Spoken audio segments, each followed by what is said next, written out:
conversation of this so much. It's so wild to think about. Thank you so much to Adobe and Lightroom for making this summit possible. I can't believe we're coming to an end, but I really can't believe, we're also ending it with you. So I'm so excited for making this summit possible. I can't believe we're coming to an end, but I really can't believe, we're also ending it on Amanda's end. If you have this stage open, Amanda.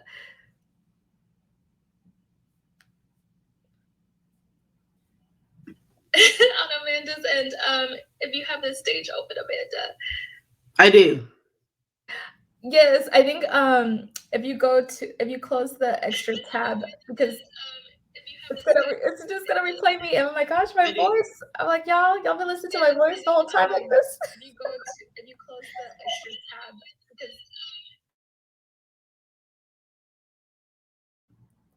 while we figured that out, if you can drop your any questions you may have at the at the jump for Amanda, drop it in the chat. Just 1 second. If you can drop your any Hello? questions you may have at the yes, Amanda, can you hear me? Drop it in the chat. Just once.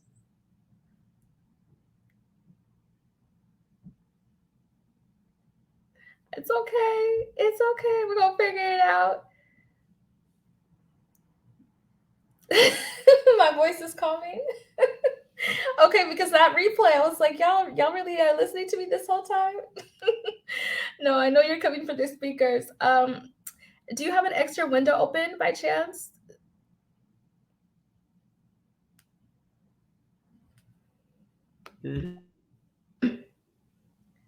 Let's. Yeah, Yeah, can you hear me? we're good. We're good. We're good. Amazing. Yes, I did have the other window open. Okay, yeah, that's why. On another tab, and I was like, Yeah. "What the heck?" No, but I appreciate you coming and listening to the summit because you didn't have to do that. So thank you so much. No problem. Sorry, guys. Of Well, course. yeah. I know I love this because this is the virtual world, but actually I love the fact that it has been virtual because there's been people from literally over 30 countries signed up for this summit. Um, and so being able to just like all of us being able to come together has been amazing. And so thank you all for spending your weekend, your Friday through Sunday with us, but also spending your Sunday today. Thank you, Amanda, for doing that too, because I know your schedule is hectic. I Yes. know you barely have time off and barely the weekends off. And so thank you for actually spending your weekend with us. I'm so grateful. So I know a little bit about your journey, but tell us where it starts. Wow.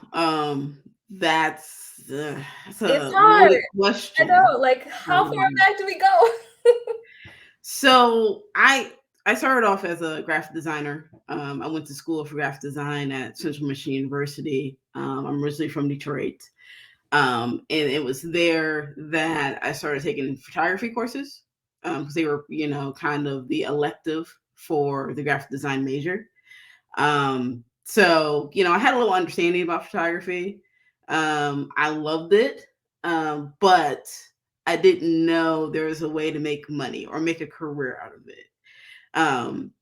For me, I kind of grew up in a household where, I had parents that had worked at their jobs for 20 plus years and, had provided and put food on the table. And, that as a student at the time, I was just like, yeah, that's what I kind of need to do. I need to like make sure like I'm in, I guess, a major that's going to allow me to take care of myself. So graphic design, I figured, hey, it's in the art form. I love art. I love drawing. I love 2D design. And so I kind of went for it, got a degree in that.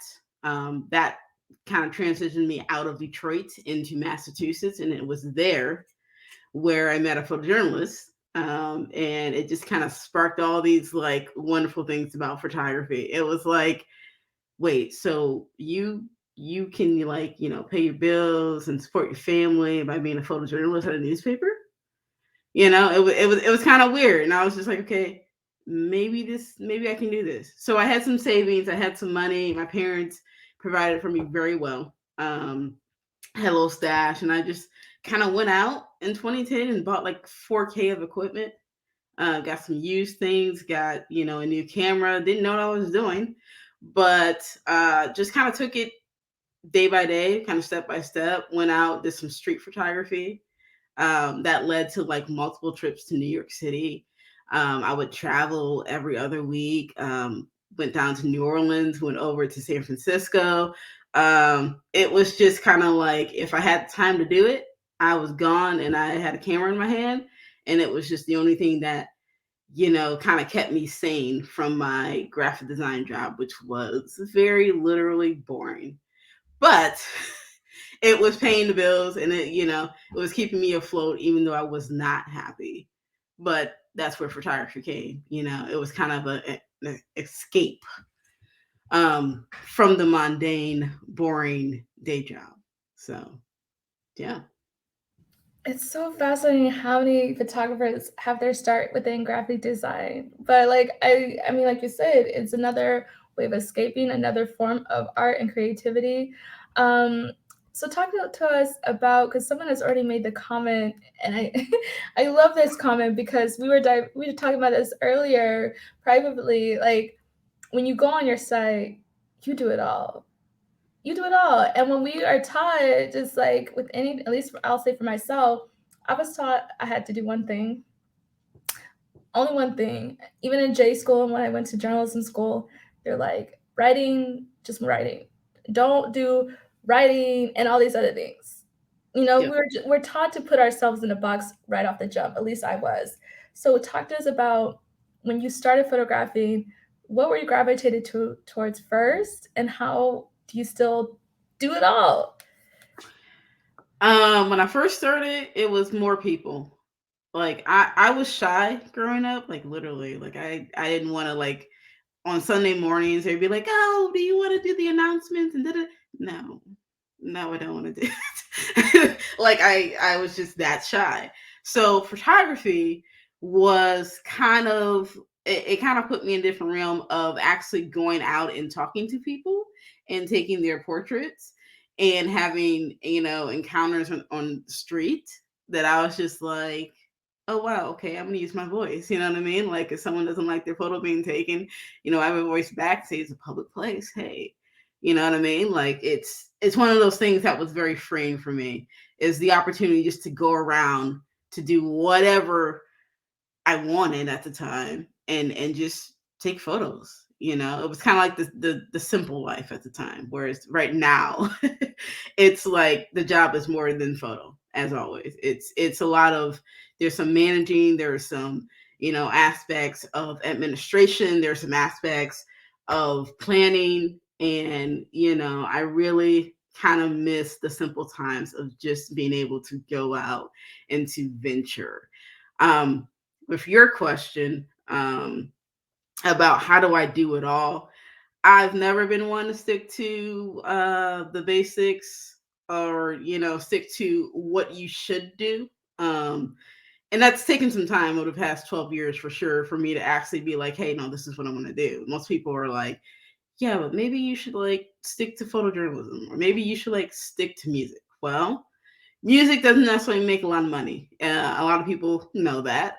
So it was kind of like music was a side thing, and then I was still doing photojournalism, to kind of pay the bills. So it's kind of like I had to do both for just me to stay sane. You know what I mean? It wasn't like a, man, I wish I could do music and just throw it all. Like I actually did in 2014 decide to move from Texas to California just for the opportunity to shoot music. Stayed there for about 10 months. I got access to just about a lot of things, but there's no money behind it. And it's like when you move out to Southern California and you're not making any money, it's kind of like, what are you doing? So it was kind of like a realization of, okay, maybe I do need to go back home just for a little bit, just to hit reset button and kind of get back into photography. I knew I always wanted to stay in photography. Like there's nothing that was going to take me away from photography because I love it.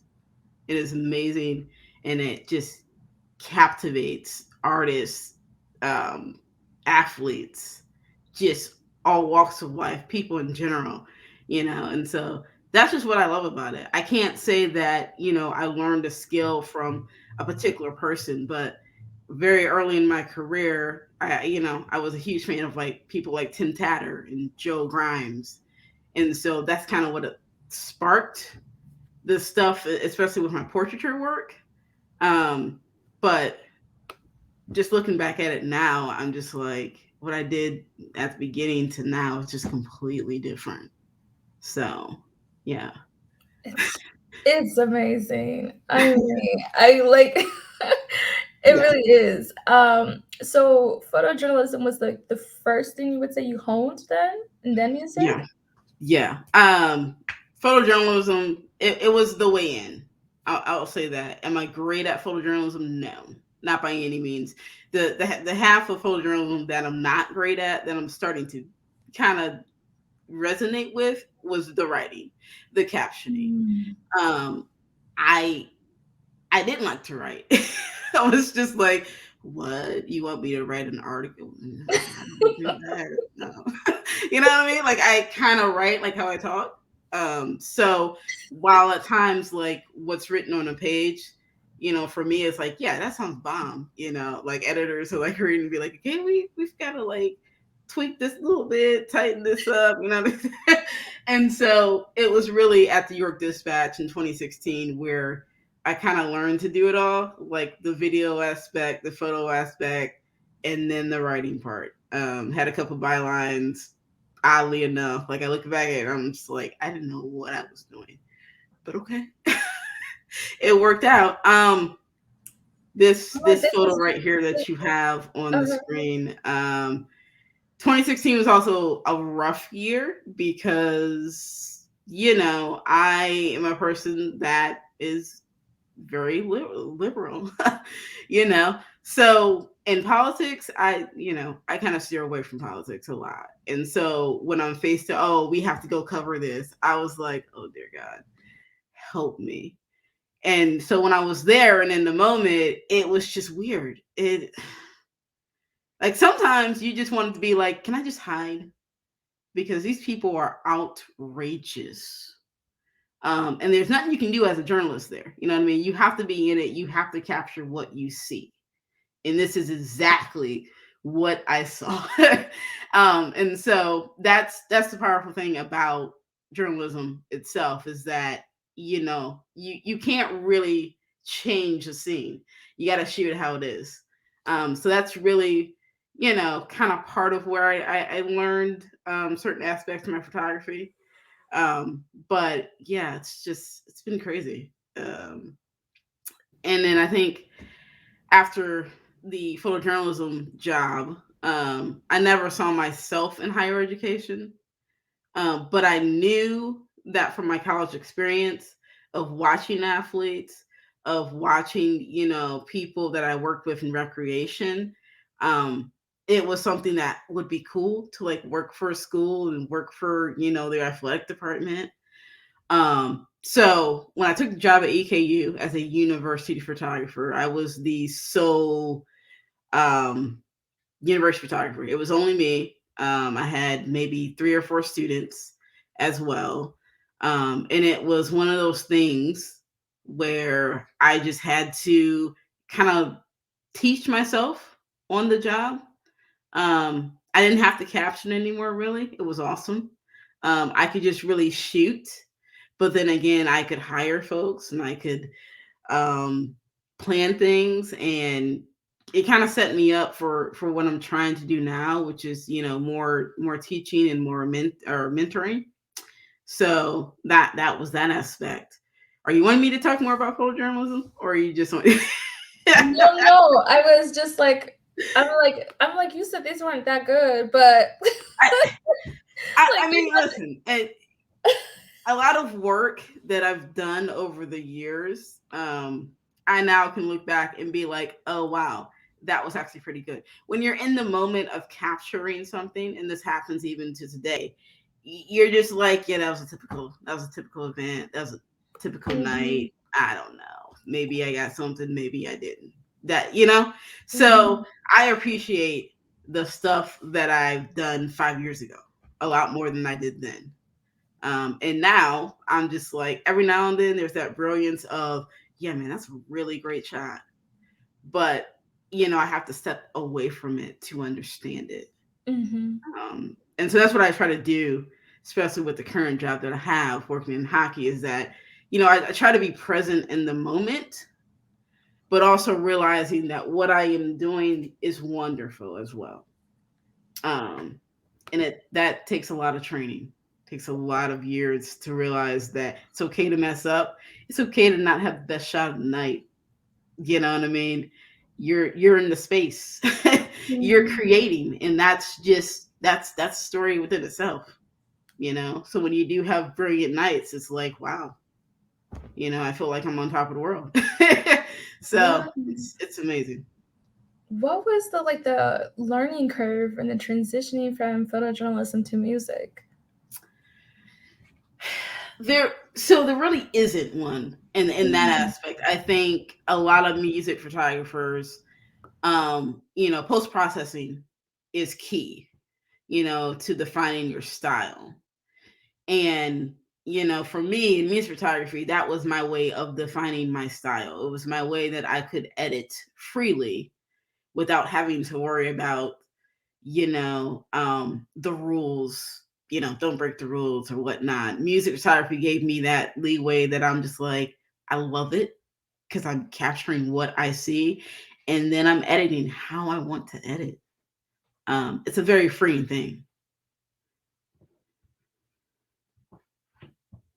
It's just amazing work. And then just talking about like the technicalities, because I mean, I guess with photojournalism as well, you never know what the day, the lighting, whatever it may bring. And the same with music. You Yep. never know with the stage lights, the venue setup. You only have like 3 minutes, if that. you Yeah. know. So with music, it's usually the first three songs, and I mean, I kind of still shoot music with SAP Center right now when we have concerts that come in and come out. But it's and nowadays because of the whole COVID thing, it's made it tougher to kind of get what you want or get what you are envisioning. But you got to realize, you have what's in front of you, and the limitations that are set upon you. You just got to take it and run with it and still create. You know what I mean? Even with limitations, I'm still going to create on the back end of it, regardless of what photo I took in the camera. Like the photo that I take in the camera is a blank canvas. That's kind of how I look at it. Whether it is a perfect shot in the camera, I'm going to add my unique style to it, so that it fits my personality. Such great advice. When you first transitioned, what was that like getting the access, actually being able to get your foot in the door in these different venues? What was that like for you? Number one, know the ticket people. I think I moved. Yeah, was it in Houston? Like I had a couple people that I got their names. And I was just like, and I kept just like emailing them, and they would just give me access. Every now and then I shot for some magazines and whatnot. They were smaller magazines, but like I never have shot for like Billboard and Rolling Stone, which would be ideal one of these days. But I've just kind of just found a way to get in. I've never pushed my way inside, like, or snuck it. Well, actually, I have snuck a camera. Uh, and I'm using one like early in my career. Like I was kind of by the book, and I was just like, I don't know how I can do this. I really don't know how I can do this. Okay, but I'm gonna do this because it was a concert that I really wanted to shoot. It was Emily Sandé, and she's amazing on stage, and no one from her camp had like answered me back, and I was just like, you know what, if I can get close enough, just bring my little 50 and my little Canon with me, like I'm good. And like I was like, and I did it. It was one of those moments that were like, oh my goodness, okay, you can do this. But the rest of the times I usually reached out to somebody, whether that was their agent or their press person or the artist themselves, if they were smaller. Just kind of made a contact. This shot right here of Odessa, a friend of mine, Julian Bazo, was their tour photographer. I'm not sure if he is right now, but kind of reached out to him and he got me connected with the show in Cincinnati, and that's kind of how this worked out. So yeah, it's just been like trying to reach out. That's amazing. I mean, I think people forget that even just your personal relationships, you just never know, and Right. maintain those and letting people know what you want to do for they can help Exactly. connect those dots. Yes. Let's talk about just like just transitioning from technicality aspects.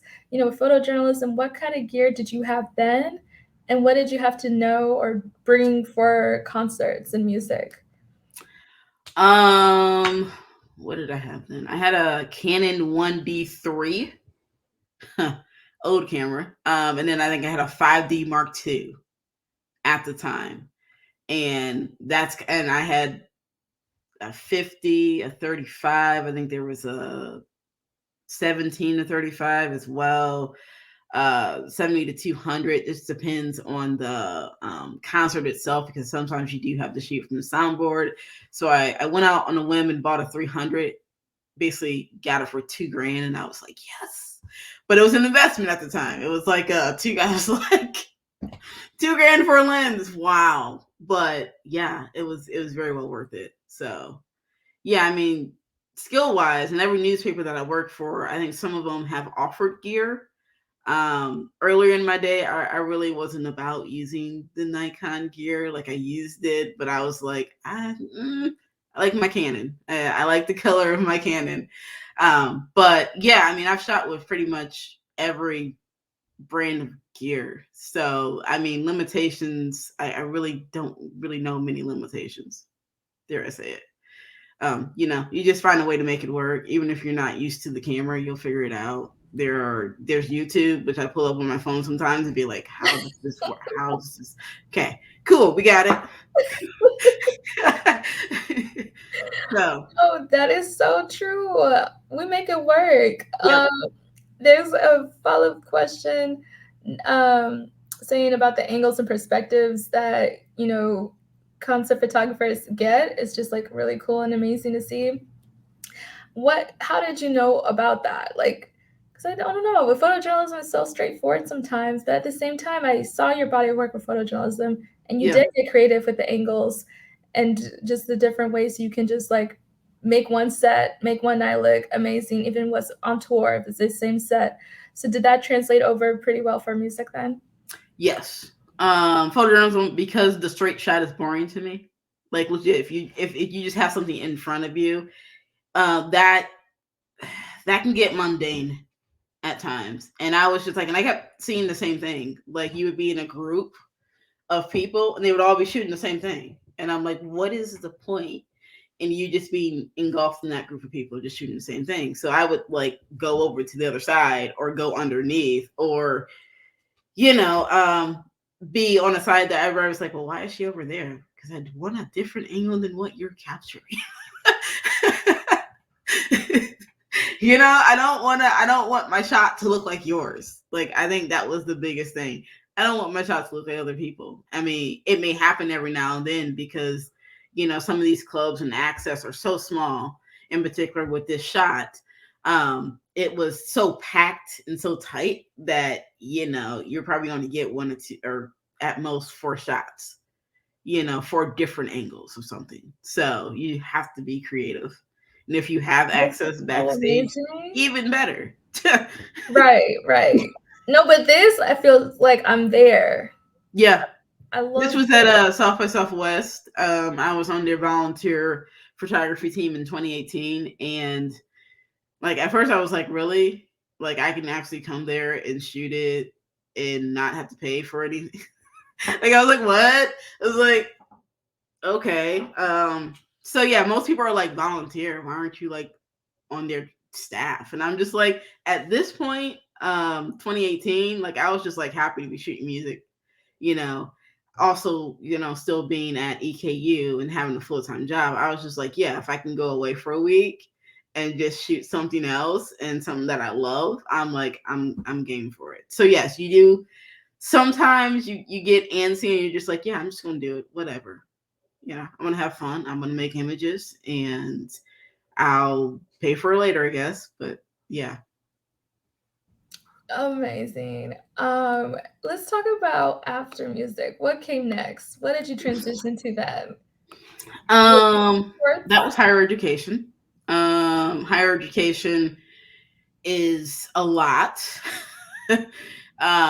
You go from shooting pretty much all departments, including athletics, for some events. And then, most importantly, it's really a lot of, I don't know, campus beautiful stuff,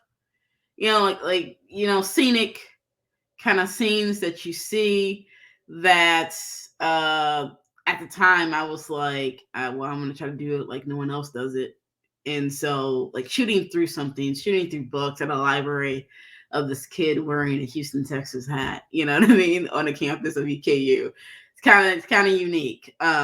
So I was just looking for just beauty, really, regardless of whether that was an event or just shooting campus beautiful or within an athletic event. Like, I within a portraiture, I was just looking for, this is, just a regular kind of like meeting, and I just kind of set the scene how I wanted to see it.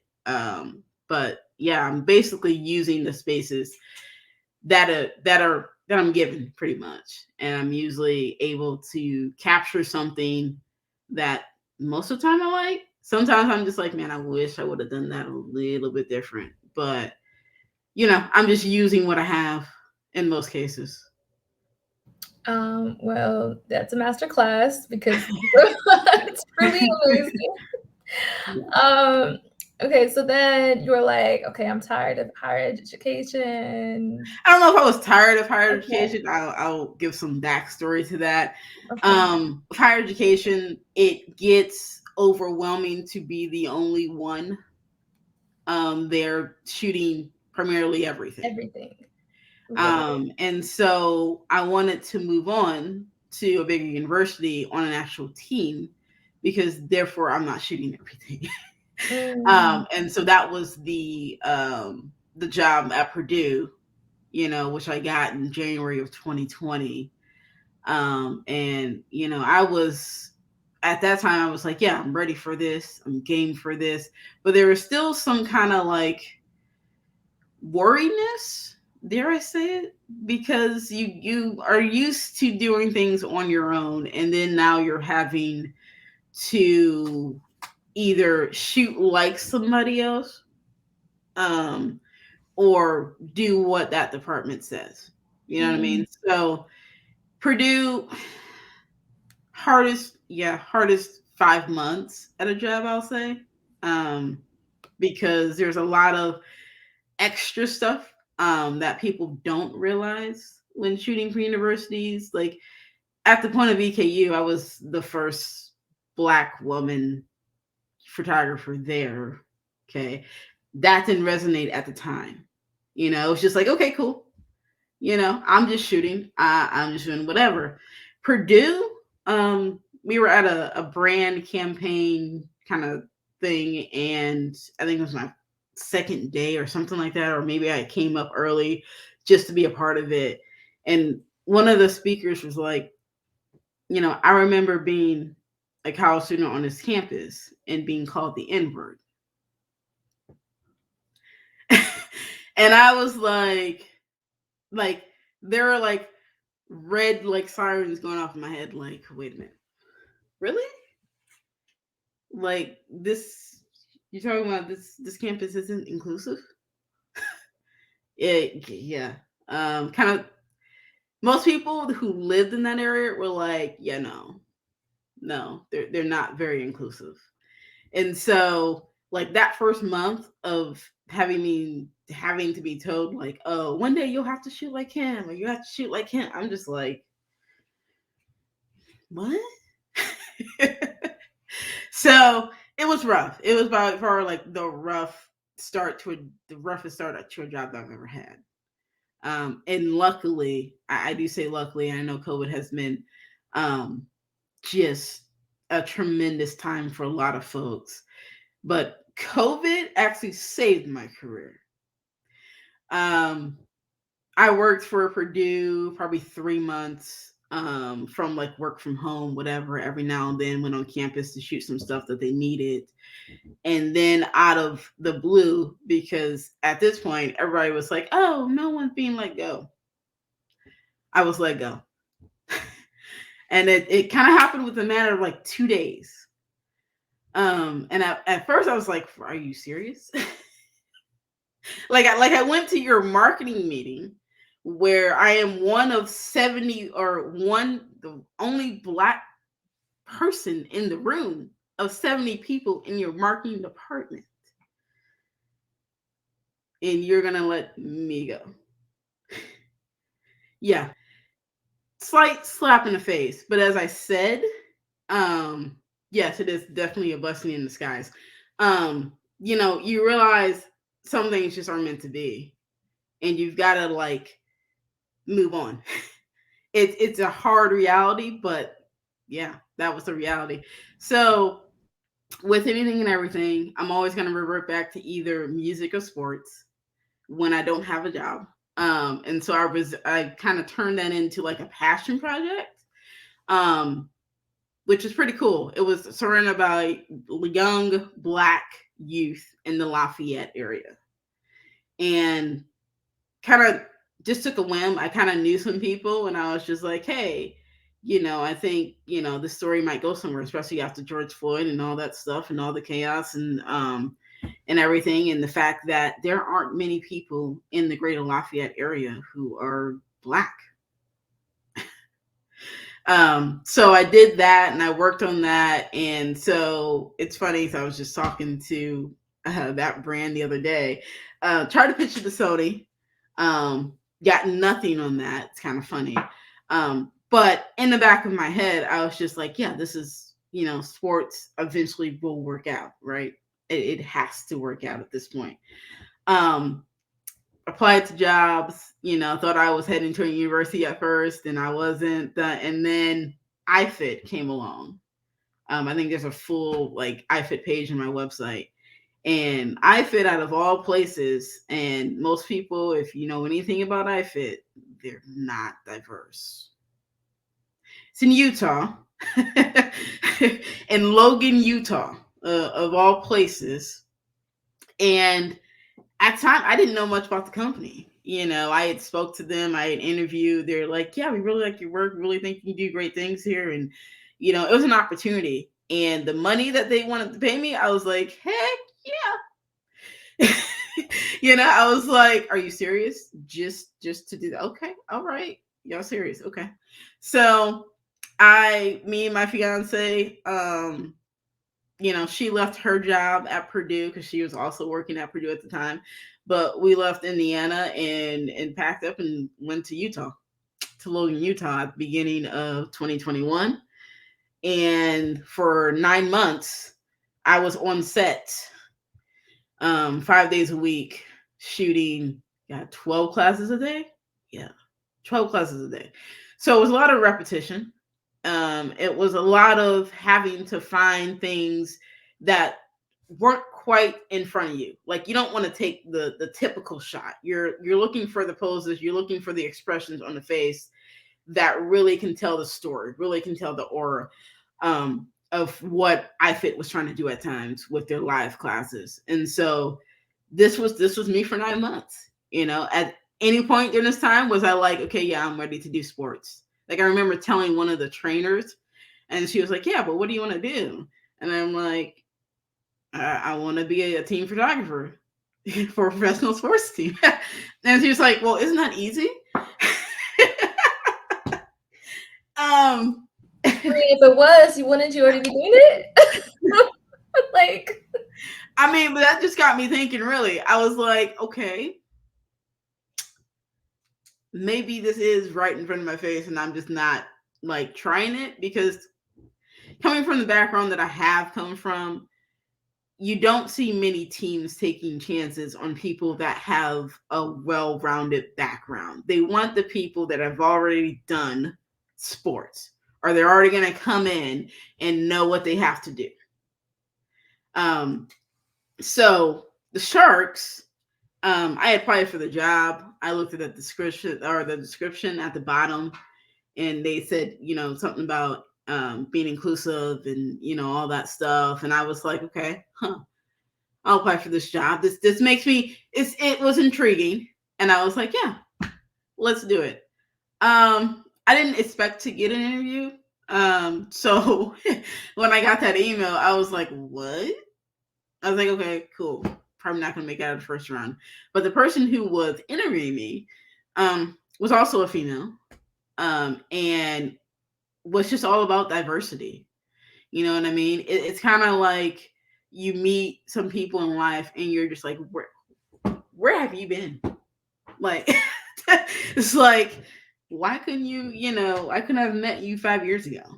Um, and so Whitney Halleck, who is the marketing director for DC United now, she left 2 months into my job, my current job, kind of put me out there and kept my name in the loop. And yeah, I did the rest, obviously, because I kind of nailed the interview.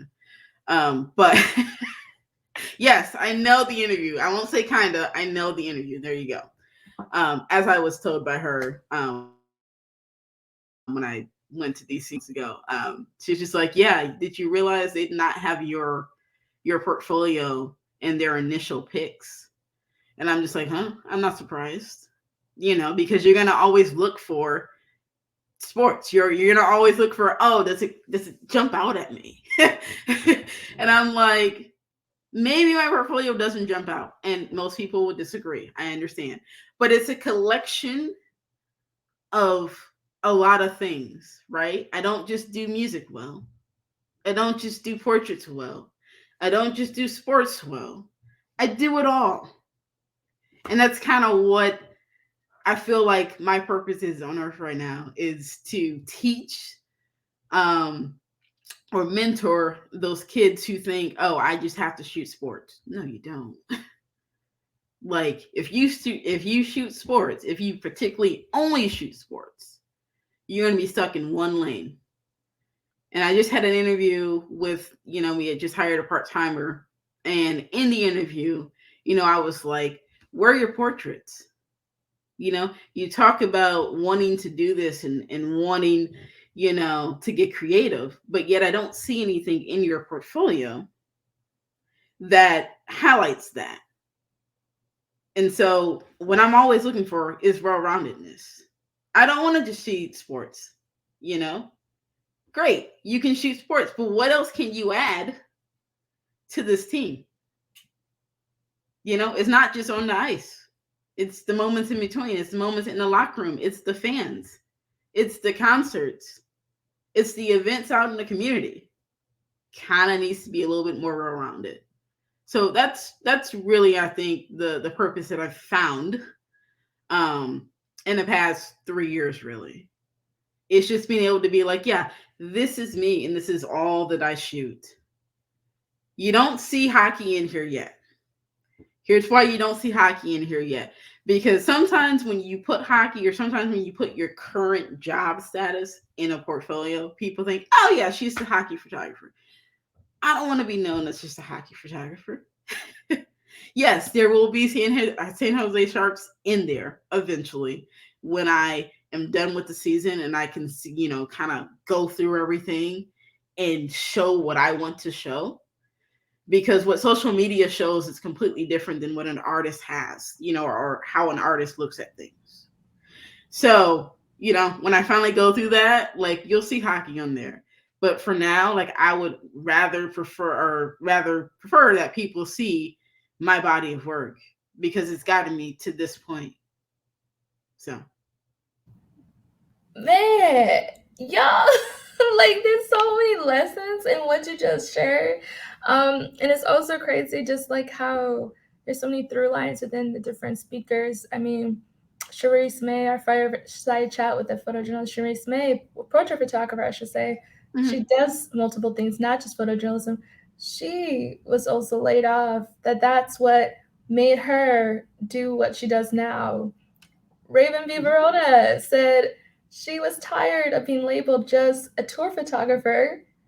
She wasn't just a tour photographer. She wasn't just Beyonce's photographer, Right. Future's photographer. She did multiple things. And like when you go to her site too, that's not the first image you see. And I mean, I really am just like loving all the different lessons that you've learned and sharing with us and how honest and open you are about that. Um, and now that you are in the position of sports, being, like you said, you nailed that job. How long has it been? How long have you been with the Sharks? 6 months. Okay. Um, and it's been quite the learning experience, having to please certain people, having to stick to what I am good at. It is pretty much a day-to-day fight because other people may think that, oh, this is what we need. This is, and I'm just like, okay, you're gonna post whatever you post, but as the artist, because I do call this art, and I was just thinking about this the other day. I was just like, I was telling a friend, I was just like, yeah, but this is art. Hockey photography in general is art, and the people that ignore it, I mean, they're stuck. You know what I mean? You've got ice, you got pucks, you got bodies flying sometimes, and you just want to shoot what's in front of you. You know what I mean? You don't ever want to like zoom in and maybe not even get the whole, hockey player, but kind of create different angles. I mean, process images differently. That's kind of what I am trying to do. I say trying because it is a day-to-day battle of me being like, okay, yeah, I know this is what they've done, but how do I push this further? Because there's always that, yeah, it's good, but how am I going to get them to show the art form of how I shoot? So yeah, it's a day-to-day battle for sure. And I mean, like I mentioned before this, that you are the first, for them. I mean, you've Yes. been the first in many other places. So you're Yes. not new to being the first Black woman at a role. Um, but how have you navigated that? And especially in a field where sports is still very male dominated. There's not a lot of us in sports. I myself tried to break into sports Yep. and it was hard. I was like a production assistant for Pac-12 Networks for some time, but I could never land that full-time job. I couldn't. And so I Yep. just I just moved on to something else. So how have you been able to just, I guess, navigate being a Black woman in sports and then at your current role? Um, that's a hard one. Being the first in hockey, I don't think it hit me until I went on the first road trip. Um, I was on a plane with all white folks. one of two, staff members, the other being social, and then the other three ladies on the plane were flight attendants. Okay. So it was kind of like a holy crap moment. And I was just like, no, you just need to feel it. It's uncomfortable, but in so many ways, you know what I mean? It's kind of like if I don't feel uncomfortable, then I'm not gonna be able to tell this story to others who want to do this because it's gonna be a wow. And you're gonna walk into locker rooms and you're gonna be like, okay. This is what guys do, you know what I mean? Like I think all of them are now used to me. And some of them have their routines so that, and I know not to capture it because I'm just like, wow, dude, okay. That's your place to do that. But yeah, it's been awesome, crazy, and exhausting, but fun. And the wins are so much funner than the losses, obviously. The losses kind of show the passion of the players. In the photographs that I take after losses or that you're taking on the ice as they're losing, it's like they speak volumes. Like I like looked at a photo from a couple weeks ago and I'm just like, wow, you can kind of tell what part of the season they were in. You know what I mean? Just by the photograph. And so a lot of times you don't see that on team pages or whatnot. So I try to bring that into my own work or into my own social media pages and whatnot. And so you've gotten to see some glimpses of it. I haven't really shown quite like the ins and outs of it. Kind of waiting for the right moment. And I guess you can't really do anything perfect, but as a artist, you're just like, is this the right moment? Do I do it this way? Do I do it? How do I do this? So yeah, I'm constantly battling with myself. Like, yeah, just put that image out. Like, what are you waiting for? But it's still a struggle. You know what I mean? Especially being the first. I definitely want to make it so other people are being, motivated to shoot hockey. That's what I was going to ask next because it's not lost on me that it's hockey. That Yeah, hockey itself is not very diverse, as someone yeah, are saying in the chat. Anytime I see hockey in the headlines, because I'm not a hockey person, yeah, it's usually for racism. Something happened to a black player. That's when I see hockey in the headlines. yep. So now here you are, a black woman in this area that has not been safe for our black folks. No, it has not been. And I think someone said it like, I think there are more, or maybe I just found this. I think there are more people involved, of us involved, than there are players on the ice. So it's kind of like, how do we make this more accessible, you know, to communities who really can't afford hockey because hockey is expensive. Um, and we have the slogan called "Hockey is for everyone." And while that is awesome, right now it's not for everyone. Right? We haven't found the ways to bring it to communities that are less fortunate, regardless of race, whether that's Black, Chinese, Asian, whatever. We haven't. So I know there are a couple initiatives. One, HDA is doing something. Their Canadian Hockey Diversity Alliance, I think this group of players that have started something. And so hopefully within the next couple of years, we can start to see those young, Black women on the ice, or those young Black men, not afraid to play on a collegiate hockey team. It's just stuff you don't see. Um, but it's it's a beautiful sport, and I just wish that we had more of us in it. And No, also, I'll yeah. also say at the top, I think we do have a executive in the National Hockey League, Kim Davis, and what she's done. It's amazing. And what I'm about to say, it's probably not. Most people would be like, "What?" Okay. As far as diversity goes, it takes more than one person to mix it all up. Okay. So the point that I like to try to hammer home is you need to diversify the diversity. One person can't take on everything that's going on. you know Even if she was, I think she has brought in other people, she is still at the forefront handling everything. And there are other people that I'm sure that are younger and qualified that wish they could be in that position. You know what I mean? Like, I don't just want to be the only person for the next 5 years. If a team was to hire someone else next year, I'll be great. Next year, probably you can talk to them. You know what I mean? It should not just be me. And so that's my only, I guess, confusion that I have with a lot of this diversity talk is that, yeah, you're creating diversity, but you're having the same person in every conversation.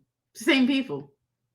There are tons more Black women photographers, creatives in football than the current two or three that they're showing. You know what I mean? Like, they need us for the help. This is kind of what this conference is about, is empowering those who are, who may be in the positions that we were in, to be able to get these positions. You know what I mean? I'm always going to want the underdog to win.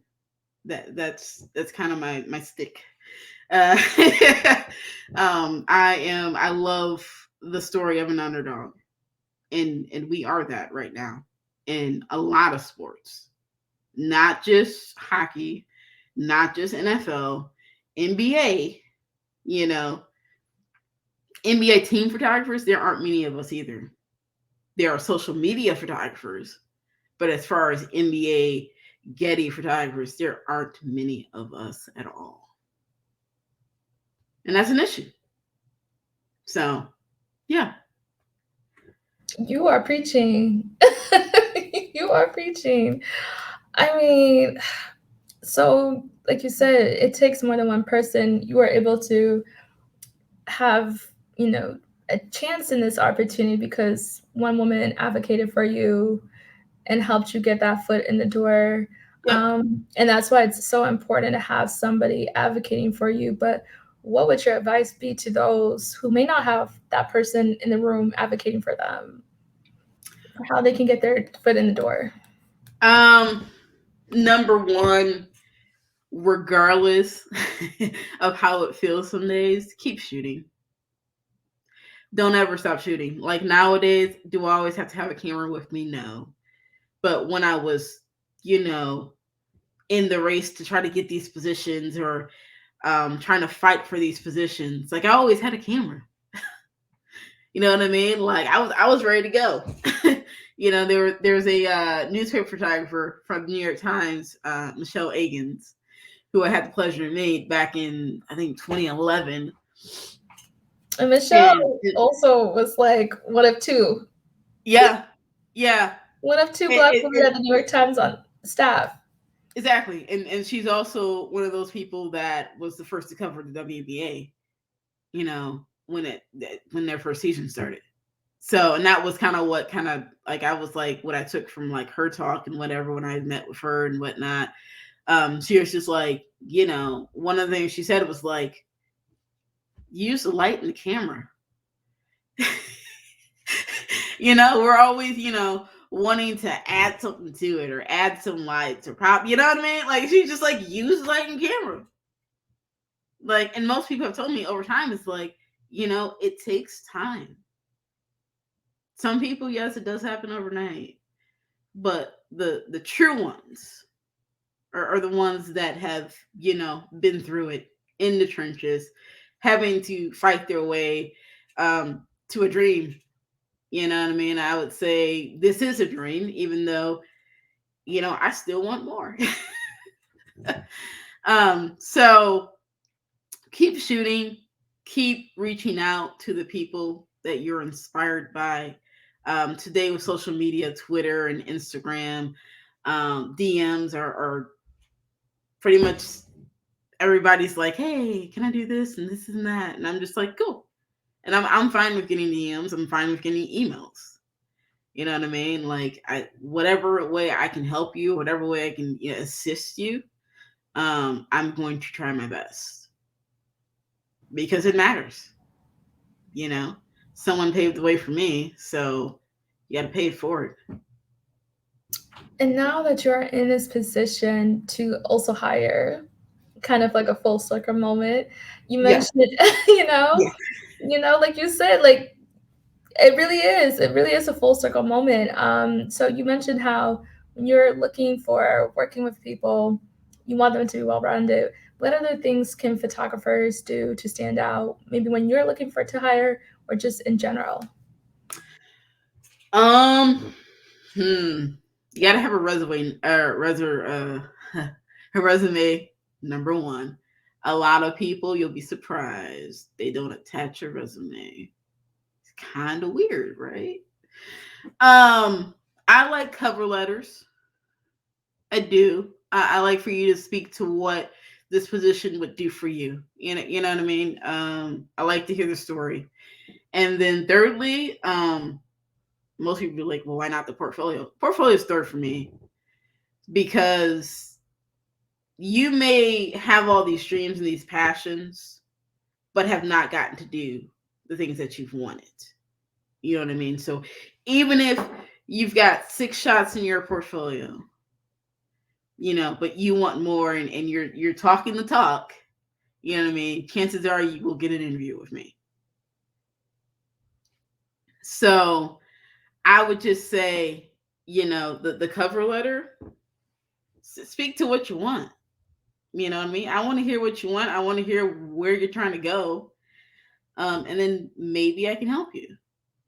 With this past job opening, the issue that I had with most of it was that it's a part-time job opening, and I'm getting resumes from across the country. I'm someone that cares, number one, and the Bay Area is very expensive. It is not an inexpensive place to live, and you would hardly have to have roommates in another job to even work with this team.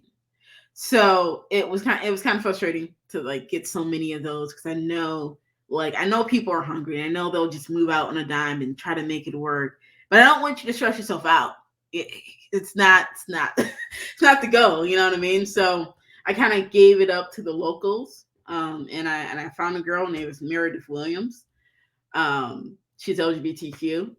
She is a student currently at San Jose State University. She'll be graduating here, and so she really talked the talk, and really just kind of maybe be like, yeah, she has a dream. She wants to go somewhere. She's looking 5 years down the road. Yeah, it was an amazing interview process, especially from a college student. So yeah. That is so just like affirming to hear that you are willing to just see people's potential and see that they are hungry, but they may just never had that door open, that chance to get those shots. But they have that potential. I mean, that is just something that I think is needed more in this industry, because people want to. I'm like, at one point, you never worked with this person. At one point, it's the first time that Yeah. you know, you just need to create that yes, create that door opening. And so I'm so happy to hear that. That is amazing. Um, when you are just now thinking about just other avenues of just trying to get your way in, are there just other things that you recommend, like hitting up local schools in your area? Like, what can others do to like gain that well-roundedness while they're waiting for that door open? As I told the guy that I was talking about earlier, I was like, I don't know, go shoot comedy. I mean, I feel like people always want to do the things that they see, right? We don't ever want to take the the step C to go back to step A, right? Essentially, that is my career. You know what I mean? Like, I shot sports in the beginning of it, like I got a glimpse of it, but I couldn't fit my way in. But I went through other avenues and then ended back at sports. You know what I mean? Life is a journey, and sometimes in the journey process of it, man, the lessons that you learn are even more valuable if you just went straight in. So being able to navigate, and sometimes being able to be uncomfortable. I didn't step into roles that were comfortable, that is for sure. Even at higher ed or photojournalism, I kind of stepped to him and said, okay, yeah, I think I can do this. It wasn't like I can do this. It definitely wasn't. I wish it was. With this, it was like, I can do this. I know I can do this, and I'm going to continue to prove to you I can do this on a daily basis. But it wasn't that always. It was me every now and then doubting myself. But you've got to somehow, if you have a dream, keep talking to the people that are in your corner. Keep trying to reach out to the people that are in the position that you want.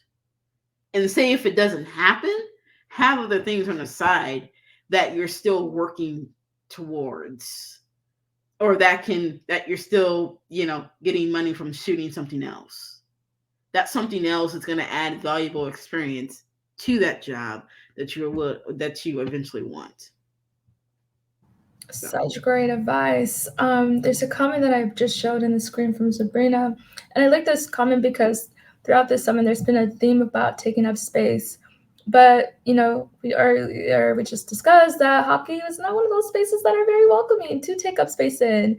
So, what advice would you have for women, people of color, Black women, whoever really, when you are in these spaces to just like have that, sense that you do belong here once you do have that job or whatever. You mentioned when their first reactions when they saw you in the locker room and you're like, no, I am the team photographer. Like, what advice would you have on that? own it, because ain't nobody else gonna own it for you. You know what I mean? Like, you can't. Nowadays, I feel like we have such a platform, to some degree, but even when you're in those spaces, and even though people may say, "Oh, do you really like hockey?" Like, what does that matter if I really like hockey? I want to still tell the stories that I see or that I feel need to be told. And so I would just say, just go in with a sense of purpose, knowing that you belong here, and staying true to what or who you are. We all started from humble beginnings. You know what I mean? Like, envision or imagine yourself as that young artist that you were at one point, where you were so excited. Just to, like, when I was on the sideline, like, I was like, oh my God, this is, you know what I mean? Like, put yourself back into that position and be like, oh yeah, I've been doing this for years. Because it doesn't matter what it is. Hockey, um, like I said, is making strides to be inclusive. And so, in order for it to fully reach that stride, you got to be knocking on the door. So, if you have a vision, or some hockey administrators and whatnot, I would hit them up for sure. You know, um, just go for it. Yes, I've been ghosted on tons of emails, but you never know. Like, most people will say, like, "Oh wow, you actually answered my email." Yeah, because I was just like you. You know what I mean? And so that's what it is. It's like, I was in that place at one point in time, and I may have been ghosted, or someone may have reached out. Tim Tatter reached out. Joe Grimes even reached out.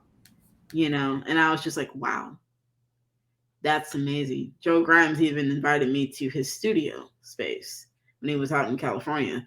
Um, so it's just the little things. Like, you meet people, you get ideals, and then that shapes the next facet of your career. It doesn't have to shape your career. It's just that next piece to it. You know what I mean? So stay true to who you are. Legit. I You love got this. I just love everything that you're sharing. This industry can be so much about who you know and maintaining those relationships. What advice would you have on that? I feel like that Um, could be a whole hour in itself, but I mean, to a point, I still struggle with that. Because I don't know everybody, and I'm not trying to be in everybody's DMs. Honestly, I like to give people their privacy and their respect. Number one, because I think a lot of times, some people can be overzealous and just be like, "Oh, I want this, I want this." You know what I mean? I love when people, put their dreams in Twitter spaces and whatnot, and it's just amazing. It's like, yeah, you will be. You know what I mean? You just manifested that.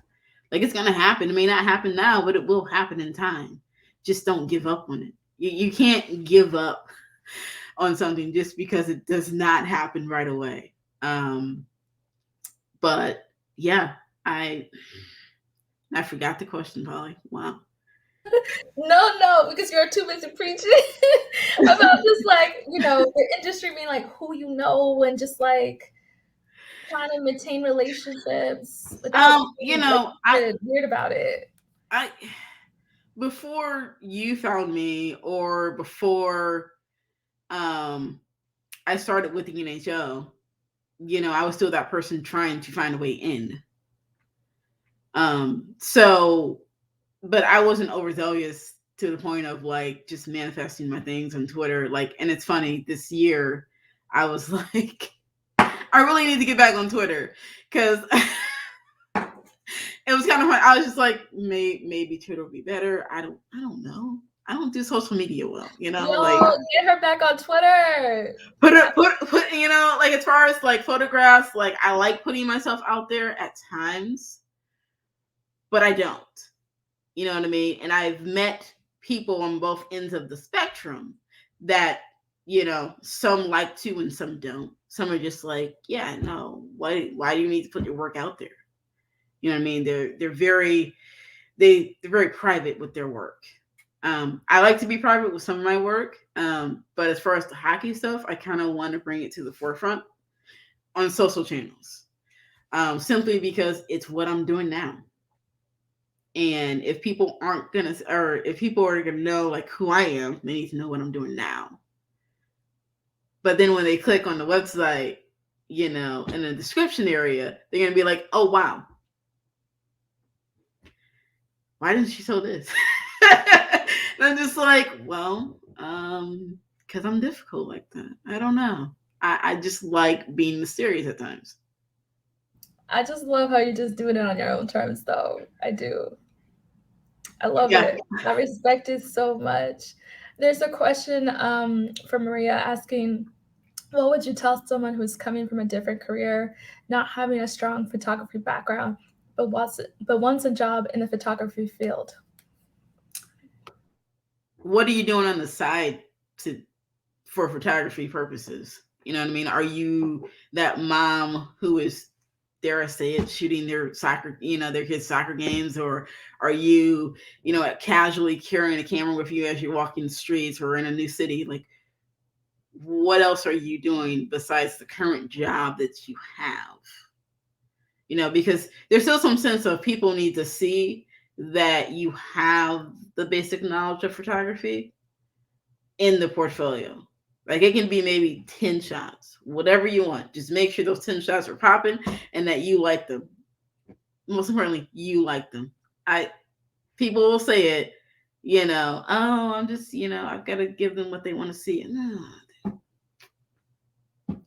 You don't have to give them what they want to see. You're trying to prove that you can be in that space, and you're only going to prove it by doing the work that you love. So I would say make sure you have something to show, whether it's on an iPhone or not. Use the thing that you have. The last speaker that you had on here, she was talking about portraits and using her iPhone, the portrait in the background. Yes. I just did a portrait like before we came out here. And let's see if you guys can see this. Yes. You know what I mean? I haven't edited yet, but I could. But yeah, it's really as simple as that. Technical aspects of photography, yes, you can go to school, you can learn all that, you can go to YouTube University and do all that too, but my story is kind of different in that I found a passion for it and I just kind of learned as I went along. So to some people, I may not be as technical as the masters, but I've found the creativity part that I can now push to the forefront to be a great photographer. So this is like the pep talk I needed like 10 years ago. I really needed to hear this, but no, I mean, thank you. There's another question in the chat from Elsie about what is in your sports kit bag and one random item you wouldn't do without. The sports kit keeps changing. We currently use Nikon. I will admit, not my favorite brand, but I use what I have. Right? We have. Holly goes, oh great. That hurts. That really hurts me. But we go digress. I'm gonna let you keep it on your own terms for now. Right. So in that kit, Nikon Z6. I love that little mirrorless camera. It is the easiest thing ever. You can put it on silent photography and you're like, cool. You're like incognito, like legit. And then also I had to borrow some primes from my friend because we don't have primes currently. That little 50 or that 85, done. Especially for like locker room and on the bench and fan moments. Like those two are great. As far as sports wise, 70 to 200. We also have an 80 to 400, and then there's also a 28 to 300. So good ride range of lenses, and then I also have a D6. That's the bigger body that every now and then, like I that's what I shoot most action with. Um, it's pretty crisp. Yes, it's Nikon. It's pretty crisp. I just said it. Okay. They're being But ridiculous in the chat. but but yeah, my whole career I've used Canon, and Photo Shelter did an interview with me, and they We did a love blog photo post, shelter. and I said, "Hey Sony, why don't you hit me up?" And so yeah, low key, I've been in talks with Sony. But as I told that rep, I basically can use anything and everything. Like I said, if you need to figure out something, there's YouTube to quickly figure out how the functionalities of that camera works. So yeah, um, yeah, that's what's in my sports kit. Any object that I could not live without. Wow. I don't know if I have an object per se, but I feel the truest self when I'm wearing a hat. And so that's been my thing. Like the black hats. Like I have like a whole collection of them now. Just became my style really. So yeah. Probably not a random object, but that's what I can think of. I love it though. You just show me. I mean, like with Sade, who was talking about when she's on set. She's a cinematographer in LA, in Los Angeles, California. She when she's on set, she always wears like some shirt related to just some like Black cultural moment. Like that's her thing. Your hat is your thing. I love that so much. Yeah. Um, Another practical question: when you are working a very long day, how do you like eat, rest, self care? How do you do that? Um, this has been like a process in the making, I would say. But so self care for everyone is different, right? We have times where some people can like zone out and listen to podcasts just to take their mind off of work. That's one of them. Sometimes I completely like when I'm shooting morning skate in the morning and I have a 3 hour break, I don't even take my computer back with me. So I'm not getting inundated with emails. Yes, it's on my phone, but I'm not worrying about it on my phone. Like a lot of the stuff that I have to do is computer based. So I don't have my computer with me for those 3 hours of the day. Another way is I like to sleep, and I like to sleep in. So on days where I am not supposed to be at the office or I don't have to be at the office, chances are I will wake up at 10:30. And that is that. Do my coworkers know that? No. But we find a way to make it work, and we find a way to just be like, what, I'm just gonna do me. I'm gonna watch a little TV. I'm gonna chill out, and they don't even have to know. So, yeah. You mentioned photo shelter, and another practical question I have for you is how do you just organize all your files? Like, okay, even just like with a game, within a game, we take hundreds of photos. What is your post editing, organizing, workflow, archive system like? It is folders within folders, believe it or not. Photo Shelter is what we use as far as digital asset for the team.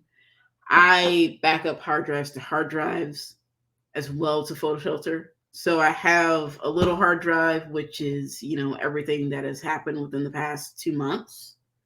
That gets backed up to the bigger storage, which sits next to an iMac at my workspace, as well as the edits that we've processed go into Photo Shelter. So there's three different spots in which I keep things. I wish I could say I was better at this, especially for personal stuff. But I think because I've done some things a certain way for the last two jobs, it's kind of lent itself to me organizing my own personal work as well. So yeah. No, that makes sense. I have like a few more questions. I know we are almost at time. When you are showcasing your work on your site that's on Photo Shelter, um, how do you go about just like what to show? Because you do it all. And again, we've always been taught that that may confuse people. They don't know how to hire you for. So, Yeah. yeah, what is your thought process with that? Well, I did Photo Shelter because it was what Purdue was using at the time. And I was like, yeah, this looks pretty fantastic, usability and whatnot, and how I could show the gallery. And the price was, rather cheaper than other companies. So did it that way. And I'm still trying to figure out the kinks of what section should be in should they be on my website. I kind of have three other sections as well that are not on my website currently. Every now and then they pop up because I want other people to see that other part of photography. Like I did a project when I was living at home, when I went back to live at home, and that in between 9 months of 2015 and 2016. And it was like a passion project. It was like, East English boys basketball, basically their season. I was just, I went to practices, I was on the road with them. It was just a great thing, but it's a collection of photos that I've had for that time period. And so every now and then that gets brought back to the website. But I think in general, how I pick and choose stuff is just, and every now and then it changes because I go back through it and I'm like, yeah, I can X that now because your feelings change about certain photos. What I'm currently doing now, I go back to the website and I'm like, I don't like that photo. Goodbye. But I would say this collection of stuff are things that have captivated me. So if something captivates me, chances are you'll see that. And hopefully the photos, the images, um, will show the talent that I have.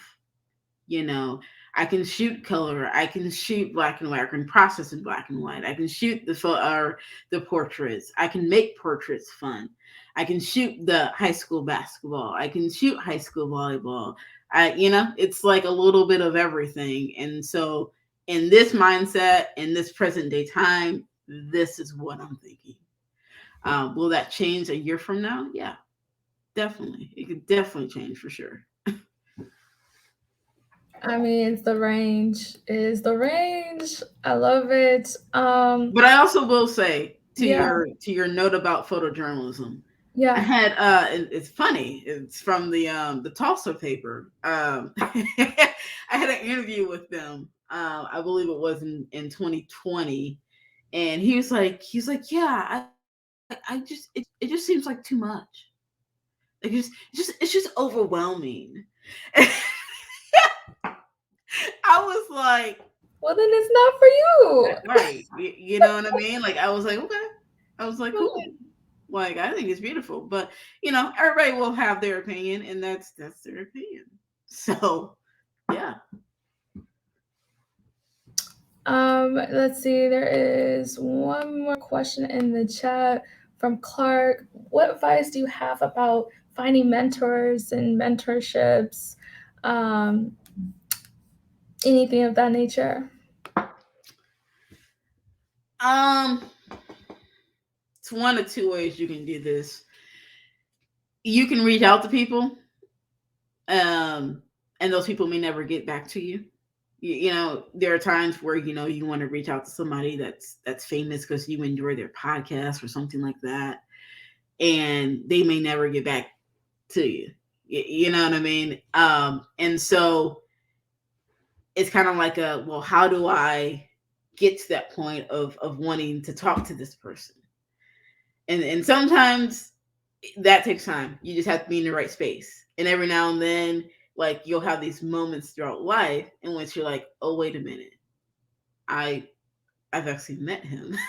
You know what I mean? Like you can't expect it, you can't want it. I would say you can want it, but it will happen when you least expect it to happen. But also there are people that you're very close to that may not have any idea about photography that can still provide mentorship, just life mentorship, because the life part of it goes hand in hand with the photography part of it. Most people are just like, what are you talking about?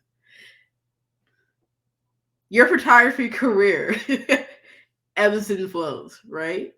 So does life, right? How do you deal with something in your photography career and how you deal with something in your personal life can go hand in hand. And that speaks for personal experience because I've seen that happen on multiple occasions. So yeah, I mean, just go with people who are around you at first. And then if you are at a conference or you meet someone on the sideline somewhere, cool. But it's usually the people that are right here in front of you. So true. I'll take one last question from the chat, from Corinne about how well do you have to know a sport in order to shoot it? And you mentioned earlier about how you liking hockey or not doesn't really matter. So I mean, one, do you like hockey? But two, does liking and watching the sport help you make better photos? I mean, I'm sure maybe anticipating the shot or knowing where the puck will go probably makes sense, but I'll let you answer that question. I do like hockey. I think it's been before I took the job. I think that watching hockey was not a thing at the time. 10 years prior, I would say it was a thing, because I was, still young, grew up a Detroit Red Wings fan. So watching hockey and being, liking hockey as a sport, yes. But as far as shooting it, holy crap.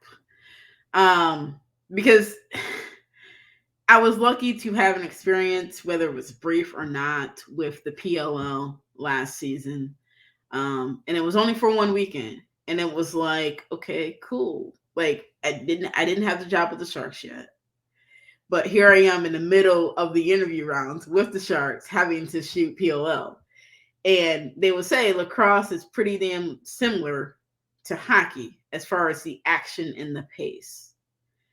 Yeah, it's pretty damn similar. And I was happy and fortunate that I was able to shoot that and then go into hockey, albeit like holy crap, like because every thump on the boards, like any person that I've brought in to shoot like their first game or they just want to see and feel the whole experience, they're like, holy crap, you were not joking.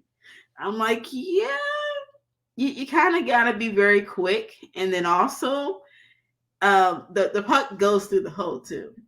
Not a lot of people know that it can go through the photo hole. Yeah, had that experience in Seattle. It wasn't very fun, but you know what I mean? Because you can be so like focused on something and then not realize that the I puck. never thought that would. You're right. Yeah. It's like how basketball.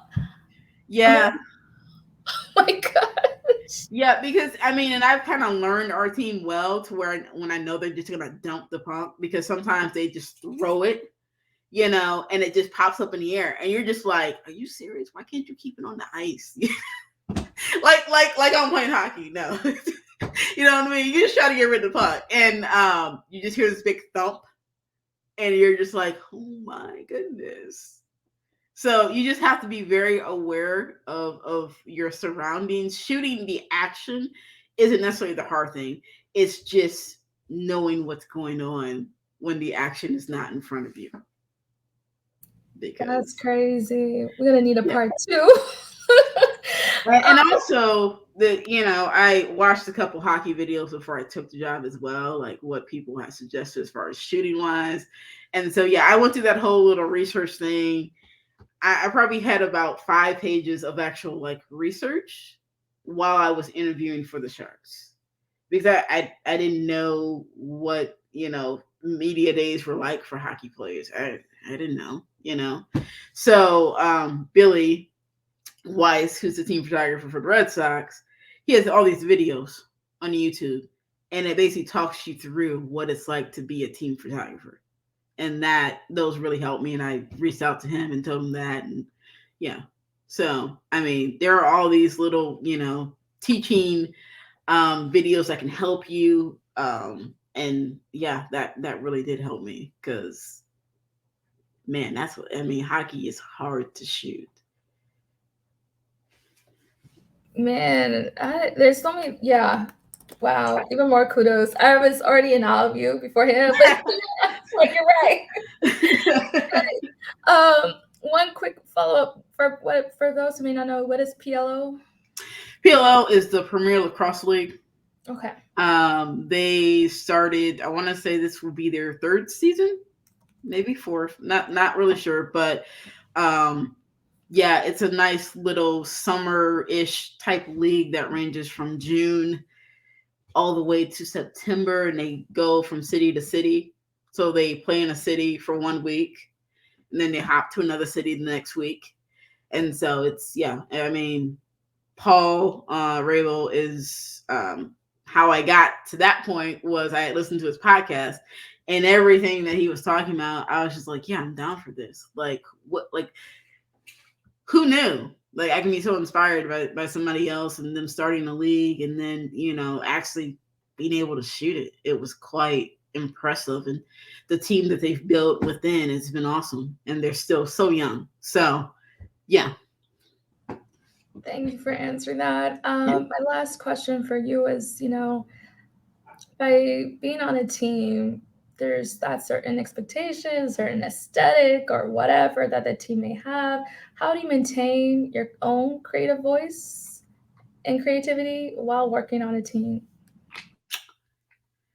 Um, maybe the wrong answer, but I think I said it in photo culture as well. I said, I'm always gonna do me, and if you want to post it, you can post it. If you want to, like if it's completely up to whoever is posting the work. You know what I mean? If you don't like when I'm shooting, then please tell me. You know what I mean? Like if there are shots that you are looking for in particular, then please tell me. If you're not gonna tell me either or, I'm left to just do me. So, as I said, until you ask to change up your style or whatnot, just continue to do you. And even when you are asked to change up your style, make sure you also throw in those tidbits of yourself outside of shooting for them. Give them multiple examples of something. Like give them the example that they asked for, and then give them an example that you thought out of the box for. So I love that so much. Any last words of advice or anything else you want to share with us before we go? not any more advice. I mean, you guys can hit me up for that, and I'm pretty sure I've said enough about You that. said so much, so much but good but things. but Polly, thank you for making Black women photographers a thing. Thank you for bringing all of our voices to the forefront. You know what I mean? We had talked briefly beforehand about, I had asked her, you know, what about your photography? And so my hope for you is that you will continue um, to help us out, but also finding time to do your own photography so that you can show this to the world. You know what I mean? Like it's really about the founder. You know what I mean? And the founder's work needs to be shown as well. So Yo, right before this, Amanda got my life together. No, but I love that. Thank you. I mean, for that accountability, for the flowers. I appreciate you so much. Y'all, this has been amazing. Please give Amanda her flowers as well as she's navigating these different spaces and making room for all of us. So thank you so much, Amanda, for your you're welcome. time. I really appreciate it. I hope you Thank all you. enjoyed this. Thank you again to Adobe and Lightroom for making this conference possible. Bye, you all.